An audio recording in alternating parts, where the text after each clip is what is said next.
Welcome बच्चों। अब हम अपना नेक्स्ट लेक्चर स्टार्ट कर रहे हैं और जिसमें हम लोग लेंस मेकर फॉर्मूले को समझने की कोशिश करेंगे कि क्या है लेंस मेकर। तो first of all I want to tell you कि लेंस मेकर फॉर्मूला क्या है।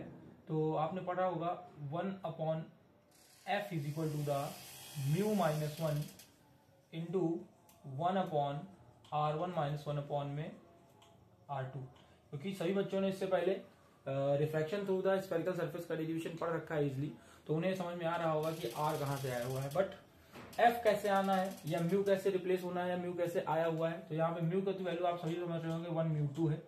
म्यू को 1 μ2 कहते हैं या फिर μ2/μ1 कह सकते हैं। r1 पहले सरफेस का जो कर्व सरफेस बनेगा, जैसे मान लीजिए आपने कॉन्वेक्स ले रखा है, कॉन्केव ले रखा है, तो कुछ इस तरीके से।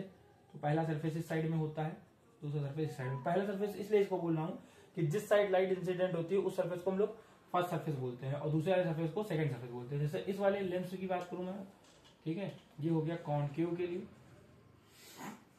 इस वाले को मैं बोलूं तो ये कॉन्वेक्स है और कॉन्वेक्स वाले में आप देख पा रहे हो कि पहला स्फेरिकल सरफेस इस तरीके से दिख रहा है, जबकि दूसरा स्फेरिकल सरफेस इस तरीके से दिख रहा है, जबकि इसके सेंटर ऑफ कर्वेचर इस साइड में है। तो आपको ये बात समझनी होगी कि पहला सेंटर ऑफ मतलब ये आपके पास में पहला है स्फेयर और इसकी रेडियस है ये r1, और दूसरा वाला स्फेयर है ये, इसकी रेडियस है ये यहां से लेकर के ये r2। जबकि इस वाले में देखो मतलब इसकी पहली r1 पहली रेडियस इस साइड लाई कर, क्यों? क्योंकि लाइट हम अगर मानेंगे तो कन्वेंशनली हम लोग लाइट मानते हैं कि इस साइड से हमारे पास आई हुई है और इधर जाके इंसिडेंट हुई है। तो जिस सरफेस पे पहले इंसिडेंट होती है, एक्चुअल में तो इतना ही पार्ट है, तो डॉटेड पार्ट है, तो जिस सरफेस पे पहले इंसिडेंट होती है वही सरफेस हमारा फर्स्ट सरफेस कहलाता है। ठीक है। सिमिलरली इसमें भी अगर हम बात करें, देखिए इसमें अगर लाइट हम लेके आए तो देखिए पहले इस सरफेस से पड़ेगी, तो इधर वाले को हम लोग r1 और इधर वाले को r2 की तरह ट्रीट करते हैं। और कन्वेंशन साइन वही पहले के तरीके से ही होते हैं कि आप इस साइड में जाओगे, लाइट रे जिस साइड में जा रही है उसी साइड में अगर हम जा रहे हैं तो साइड डिस्टेंस पॉजिटिव, और बैक साइड में ले रहे होंगे यानी कि पोल से, जैसे ऑप्टिकल सेंटर से इसको हम कह सकते हैं, इस साइड में डिस्टेंस सभी होंगे तो नेगेटिव ली जाएंगे। ठीक है। तो अब इस डेरिवेशन को हम लोगों को प्रूव करना है, तो मैं इस चीज को हटाना चाहूंगा यहाँ से।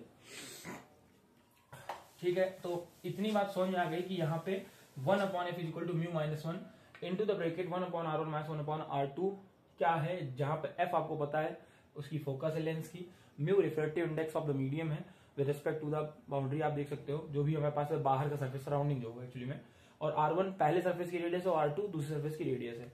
ठीक है। तो इस एम हमारा ये कि इसे हमें प्रूव करना है। ठीक है। Lens maker formula. ठीक है। तो अगर हम ऐसा लेंस बना सकते हैं, नाम ही है लेंस मेकर। ठीक है। तो इसमें फोकस, डिजायर्ड फोकस का क्या बना सकते हैं, लेंस बनाया जा सकता है इसके फॉर्मूले के यूज से। तो हम लोग सबसे पहले एक देखिए यहाँ पे ले लिए हैं, देखिए थोड़ा सा बीच में बनाऊंगा डायग्राम को। ये हम लोगों ने बना लिया है कॉन्वेक्स लेंस। ठीक है। कौन सा लेंस ले लिया, कॉन्केव भी डिराइव हो सकता है, बट कॉन्वेक्स लेके ही प्रूव कर लेंगे हम लोग इस चीज को। और ये उसकी प्रिंसिपल एक्सिस। ठीक है। इसे बोलते हैं ऑप्टिकल सेंटर। ठीक है। और हम लोगों ने क्या कर रखा है आपको पता है, ये इसका मिड पॉइंट होगा, ऐसे करके बनाना चाहे बना सकते हैं, बुक्स में देखते हो ऐसे बना होता है, ऐसे डॉटेड चाहो इधर पे बना सकते हो, और इधर ये भी कंप्लीटेड है, कंप्लीट स्फीयर बनेगा। बट पहला सरफेस ये है, सेकंड सरफेस ये है। ठीक है। इसे आप चाहोगे तो बोलोगे सरफेस 1, और ये वाली सरफेस को हम लोग बोल सकते हैं सरफेस 2। हैंड राइटिंग मेरी बड़ी गंदी है, इसे सरफेस 1 बोलेंगे और इसे सरफेस 2 बोला जा सकता है। ठीक है। अब समझने वाली बात यह है कि इधर वाली रेडियस को r1 कहा जाएगा और इस वाली रेडियस को r2 कहा जाएगा, क्योंकि लाइट रे जब इंसिडेंट होगी तो सबसे पहले इसी वाले स्फेरिकल सरफेस पे इंसिडेंट होगी। तो मान लेते हैं यहाँ पे कोई एक ऑब्जेक्ट रखा हुआ है, वो तो मैंने पहले बोल रखा है, अगर ऑब्जेक्ट ओ माना यहाँ पे भी ओ मानोगे तो बिल्कुल आपको कंफ्यूजन होगी, तो इसलिए इस पॉइंट को हम लोग क्या मान लेते हैं, P मान लेते हैं। ठीक है। अब लाइट रे क्या करते हैं, सबसे पहले इंसिडेंट कराते हैं इस सरफेस पे। ठीक है। देखिए लाइट रे जा रही है, तो जब भी कभी आप वेव डायग्राम बनाइए, ठीक है, या रे डायग्राम बनाइए, एक तरीके से कह सकते हो रे डायग्राम बनाइए, तो रे डायग्राम बनाते हो तो आपको एरो जरूर बनाना है। ठीक है। अब लाइट है जब इस पे पड़ेगी तो नॉर्मल हम लोग तुरंत ड्रॉ करते हैं, तो नॉर्मल ड्रॉ करके ये इसका सेंटर ऑफ कर्वेचर, जिसको हम लोग बोल सकते हो C1। अब ये नॉर्मल N1 था। अब लाइट रे क्या होना चाहिए था, जाना इसको सीधा चाहिए था थोड़ा सा, क्योंकि इस मीडियम का रिफ्लेक्टिव इंडेक्स μ1 मान रखा है और इस मीडियम के रिफ्लेक्टिव इंडेक्स को μ2 मान रखा होगा। ठीक है। तो μ1 रिफ्लेक्टिव इंडेक्स वाले मीडियम से μ2 रिफ्लेक्टिव इंडेक्स वाले मीडियम में लाइट एंटर करी है, तो इसे हम लोग अगर कह दें कि μ1 की डेंसिटी जो है वो कम है μ2 से, यानी कि ये मीडियम जो है वो रेयरर है और ये मीडियम जो है वो क्या है, डेंसर है, अंदर वाला मीडियम। जो कि ग्लास है, ग्लास मीडियम थोड़ा डेंसर है, बाहर का मीडियम जैसे एयर वगैरह कह लिया हम लोग। तो लाइट रे जब रेयर से डेंसर में जाती है तो टुवर्ड्स द नॉर्मल, तो जानी चाहिए सीधी, थोड़ा सा ये नॉर्मल की ओर बेंड कर जाएगी, ठीक है। तो अगर ये सरफेस ना होता, अब सोचने वाली बात है, अगर ये सरफेस ना होता तो लाइट रे सीधी सीधी ऐसे आराम से आती, यहां पहुंच जाती। अगर ये ना होता तो इसलिए मैंने इसको डॉटेड बनाया, ठीक है। थोड़ा इसको और अच्छे से करना चाहिए, तो हम लोग ऐसे कर सकते हैं कि ये सरफेस ना होता तो लाइट रे यहाँ कहीं आके मिलती, यहाँ कहीं। इसको हम लोग बोल रहे हैं आई डैश, क्योंकि एक्चुअल में नहीं हुआ है, ये सरफेस है। ये सरफेस ना होता तो लाइट रे यहाँ कहीं जाकर के इंसिडेंट होती। ये सरफेस है तो हम लोग क्या करेंगे, लाइट को लाएंगे, लाते ही क्या करना होगा, वो फिर नॉर्मल ड्रॉ करना होगा। एक बनेगा सेंटर ऑफ कर्वेचर C2, थोड़ा डायग्राम बनाने में दिक्कत हो जाती है हमसे। ये हो गया C2। और अब आगे की अगर बात करें, ये पॉइंट यहाँ पे C2, इसका मतलब यानी इस वाले सरफेस का क्या है, सेंटर ऑफ कर्वेचर इस पॉइंट पे है। अब लाइट रे को क्या होना चाहिए, फिर अब डेंसर से रेयर में जा रही है, तो जब डेंसर से रेयर में जाती है तो टुवर्ड द नॉर्मल बेंड कर जाती है। तो नॉर्मल बेटा आपने बनाया है, ये जाना चाहिए था ऐसा। अब क्या हो जाएगा, थोड़ा सा और नॉर्मल की ओर, नॉर्मल से अवे फ्रॉम हो जाएगी। तो नॉर्मल से जब डेंसर से रेयर में जाती है तो away from the normal bend कर जाती है, तो थोड़ा सा लाइट यहाँ इंसिडेंट होगा, यानी एक्चुअल डायग्राम यहाँ बनेगा। इसकी थिकनेस जो है इस लेंस की हमने स्मॉल टी रखा है, बट कंपेरेटिवली अगर हम डिस्टेंसेस मेजर करेंगे तो बहुत छोटी थिकनेस होगी, इसको नेग्लेक्ट करके ही हम डेरिवेशन को करेंगे। तो आप ये ध्यान दीजिएगा कि डिस्टेंसेस सारी पोल से ही मेजर की गई है, यानी कि ये डिस्टेंस, इमेज की डिस्टेंस जो वर्चुअल बनी है, इसे हम कह सकते हैं तो distance of the image, virtual image from the optical centre is always, हमने मान रखा है क्या, V डैश मान रखा है। और जो एक्चुअल इमेज बनी है उसको हम लोग बोल रखे हैं V। तो आप डायग्राम से देख सकते हो V minus T approximately V के बराबर आएगा, क्योंकि V के कंपेयर में स्मॉल टी बहुत छोटा डिस्टेंस है, ठीक है। V डैश माइनस टी को भी हम लोग V डैश बोलेंगे, ठीक है। अब समझने वाली बात यह है कि पहले रेयर मीडियम से लाइट गई डेंसर मीडियम में, अगर सरफेस ना होता तो इमेज यहां बनती, लेकिन ये सरफेस है, इधर दूसरे वाला सरफेस 2 है, तो लाइट क्या कर जाएगी, अपने ही पाथ पे थोड़ा सा और नीचे, यानी क्योंकि डेंसर से रेयर में जब जा रही होती है तो away from the normal, normal से अवे हो गई, तो जा होना चाहिए था। चलिए यहाँ पे आइए, ठीक है। इतनी जब बात आपको समझ में आ चुकी है तो अब सिंपल सा डेरिवेशन को हम लोगों को स्टार्ट कर देना है, ठीक है। क्या फॉर्मूला हम लोग, from the first surface, for first surface, अगर हम बात को लेना चाहें फॉर फर्स्ट सरफेस, पहले सरफेस के लिए इस बात को हम समझना चाहते हैं। फर्स्ट सरफेस कौन सा, ये वाला सरफेस है। तो लाइट रे जब रेयरर से डेंसर में जाती है तो हम लोगों ने डेरिवेशन पढ़ रखा है, रिफ्रैक्शन फॉर्मूला है ना, रिफ्लेक्शन थ्रू यानी स्फेरिकल सरफेस हम लोगों ने पढ़ रखा है। क्या फॉर्मूला हमारे पास में है, फॉर्मूला है μ2 अपॉन में v, जिस मीडियम से गई है, जिस मीडियम में उसका रिफ्रैक्टिव इंडेक्स माइनस में μ1 अपॉन में u। अब देख समझने वाली बात है, जब पहले सरफेस से गई है तो बच्चे ही गलती करते हैं, जब पहले सरफेस पे इंसिडेंट हुई है तो इमेज बना है V डैश, तो हमें इमेज की डिस्टेंस क्या लेनी है, V डैश, ना कि V। तो μ2 अपॉन V डैश माइनस का μ1 अपॉन में u, की ऑब्जेक्ट की डिस्टेंस तो यही है, ऑब्जेक्ट की डिस्टेंस क्या होनी चाहिए, u ही लेनी है, जो कि u माइनस अगर आप लोगे u माइनस टी लिखोगे तो अप्रोक्सीमेटली ये वैल्यू भी u ही आनी चाहिए, ठीक है। तो बेटा आपने इतना लिख दिया। अब is equal to the μ2 minus का μ1 अपॉन में, इसको हम लिख सकते हैं R1, क्योंकि पहले वाले सरफेस, स्फेरिकल सरफेस के लिए रेडियस हम लोगों ने कितने मान रखी है, R1। ये हो गई इक्वेशन नंबर 1, ठीक है। तो आपने इतना समझ लिया कि यहाँ क्या लिखा हुआ है, कि लिखा है μ2 अपॉन V डैश माइनस का μ1 upon u equal to μ2 minus μ1 upon में R1। ये फर्स्ट सरफेस के लिए था। अब फॉर सेकेंड सरफेस की बात अगर की जाए, फॉर सेकेंड सरफेस, जो कि हमारे पास ये वाला सरफेस की बात कही जा रही है, इस वाले सरफेस की, फॉर सेकेंड सरफेस, अगर फॉर सेकेंड सरफेस की बात करें तो लाइट अब डेंसर से रेयर में आ रही है।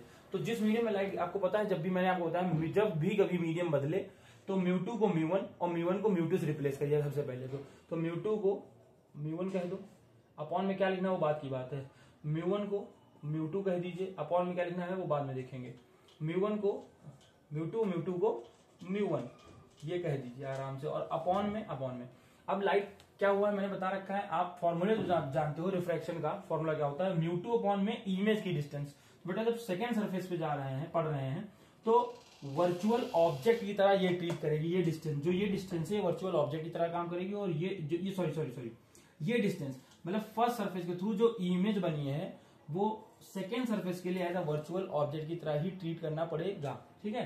तो हमें V डैश को ऑब्जेक्ट की तरह, तो V क्या कहलाएगा, फाइनल इमेज है हमारी, तो μ1 अपॉन में फाइनल इमेज अपॉन जाहिर सी बात है, फिर ऑब्जेक्ट की डिस्टेंस लिखनी, ऑब्जेक्ट की डिस्टेंस हमारे पास में क्या आएगी, virtual object V dash, upon में इधर वाली रेडियस जिसको हम लोग बोलेंगे R2। ये क्वेश्चन नंबर होगा ये 2। डायग्राम आपने पढ़ रखा है, ये दोनों पॉइंट आपको पता है। अब हम लोगों को सिंपली इस चीज को रिमूव कर देना है, ठीक है। क्या, इस डायग्राम को हटा देंगे जिससे आप इजिली इस चीज को समझ पाए। तो हमारे पास में डेरिवेशन का तो दोनों पॉइंट तो लिखी गए मेन, जो मेन होने चाहिए थे। अब सिंपली क्या करना है, दोनों इक्वेशन को एड ऑन कर देना है, ठीक है। तो क्या लिखेंगे, फ्रॉम इक्वेशन 1 एंड 2।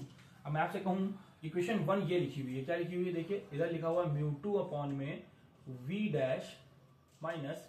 अच्छा, आप ऐसे भी देख सकते हो अगर आपको डायरेक्टली मेरी बात समझ में आ जाए, ठीक है। तो मैं यहाँ से इक्वेशन 1 इक्वेशन 2 को डायरेक्ट ही एड ऑन करूंगा, स्टेप नहीं लिखना चाह रहा हूँ।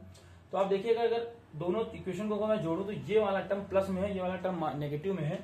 दोनों जब जोड़ दिए जाएंगे, प्लस किए जाएंगे, तो ये टर्म प्लस का, ये टर्म माइनस का एक दूसरे से कैंसिल आउट हो जाएगा।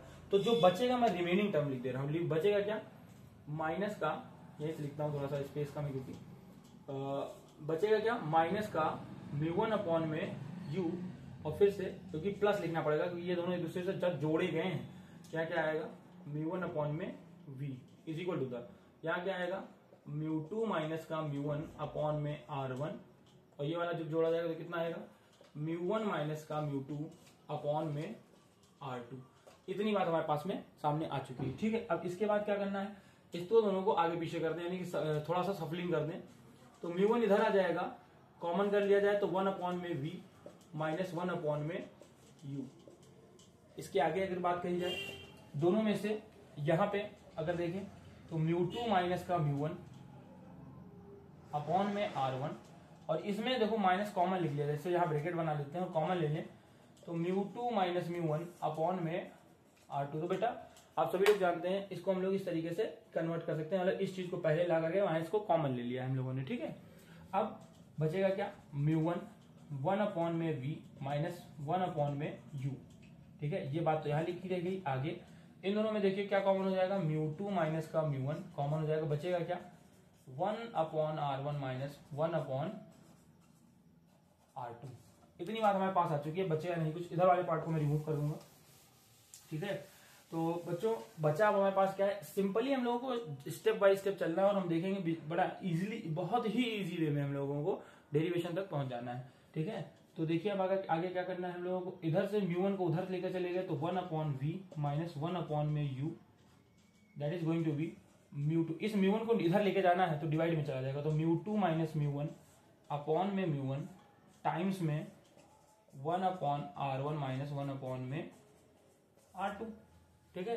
अब दोनों को डिवाइड करके देखिए। अच्छा, एक बात समझ में आती है कि सिंस लेंस फॉर्मूला होता है 1 upon f is equal to the 1 upon v minus 1 upon में u, ये लेंस फॉर्मूला है, ठीक है। अब सिंपली इस 1 अपॉन f की वैल्यू यहां रख देते हैं, तो क्या आएगा, 1 अपॉन में f is equal to the, आप देख पा रहे होगे ये 1 अपॉन f की ही वैल्यू लिखी हुई है और μ1 को इधर लेकर चले गए हैं। अब आगे μ2 अपॉन μ1 माइनस μ1 अपॉन में μ1 in the bracket 1 upon R1 minus 1 upon में R2। ये आपके पास में दो डेरिवेशन, मतलब इस तरीके से आप कह सकते हो दो स्टेप्स आपको मिल चुके हैं, डेरिवेशन मुंह से निकल गया।